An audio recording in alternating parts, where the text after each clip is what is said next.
চট্টগ্রাম স্বাধীনতার দুয়ার, কেউ চোখ তুলে তাকালে বিদ্রোহ করবে সমগ্র বাংলাদেশ।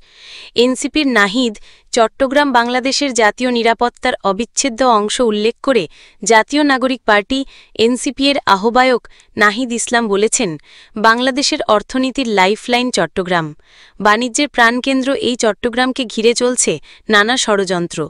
চট্টগ্রামের দিকে কেউ চোখ তুলে তাকালে সমগ্র বাংলাদেশ বিদ্রোহ ঘোষণা করবে।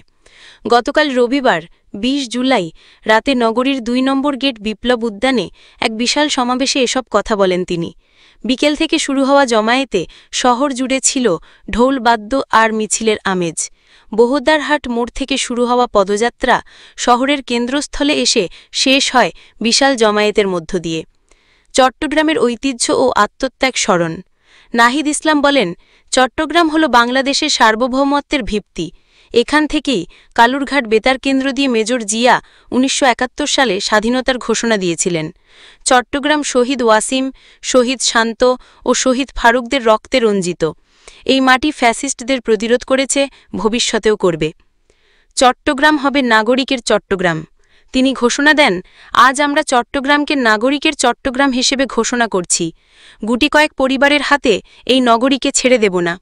পাহাড়ি, বিহারি, হিন্দু, মুসলমান সহ সব সম্প্রদায়ের অধিকার রক্ষা করতে হবে।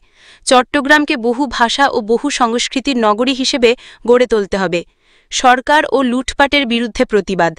নাহিদ ইসলাম বলেন, বহুদিন খাইও আর ন খাইও।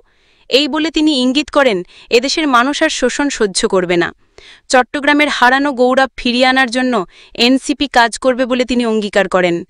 বিএনপির হামলার নিন্দা ও তরুণদের সাহসিকতা। কক্সবাজারের চকরিয়ায় এনসিপির মঞ্চ ভাঙচুরের প্রসঙ্গে তিনি বলেন, বিএনপির বাধা দিয়ে তরুণের শক্তিকে থামানো যাবে না। বাঁশখালীতে আমাদের নেতার মাথা ফাটিয়ে দেওয়া হয়েছে, কিন্তু আমরা বলেছিলাম, বাধা দিলে বাঁধবে লড়াই, সেই লড়াই থামবে না। তিনি বলেন, ক্ষমতা ন জনতা, জনতা জনতা, আপোষ না সংগ্রাম, সংগ্রাম সংগ্রাম। মুজিববাদ মুর্দাবাদ, এনসিপির অ্যাকশন, ডাইরেক্ট অ্যাকশন। আহ্বান নেতৃবৃন্দের। এনসিপির সদস্য সচিব আখতার হোসেন বলেন, নতুন বাংলাদেশে আমরা আর লুটপাটের রাজনীতি চাই না। ব্রিজ বিল্ডিং দেখিয়ে হাজার কোটি টাকা পাচার হয়েছে। নাগরিক অধিকার প্রতিষ্ঠার জন্য প্রশাসন ও নির্বাচনী ব্যবস্থার সংস্কার জরুরি। দক্ষিণাঞ্চলের মুখ্য সংগঠক হাসনাত আবদুল্লাহ বলেন, আমাদের পূর্ব প্রজন্ম ভঙ্গুর অর্থনীতি, দুর্নীতিপূর্ণ সমাজ আর সাম্প্রদায়িক কলহ রেখে গেছে। নতুন প্রজন্ম এই পরিস্থিতি পাল্টাবে। আমাদের কেনা যাবে না, না লোভ দিয়ে, না রক্ত দিয়ে। উপস্থিত নেতৃবৃন্দ।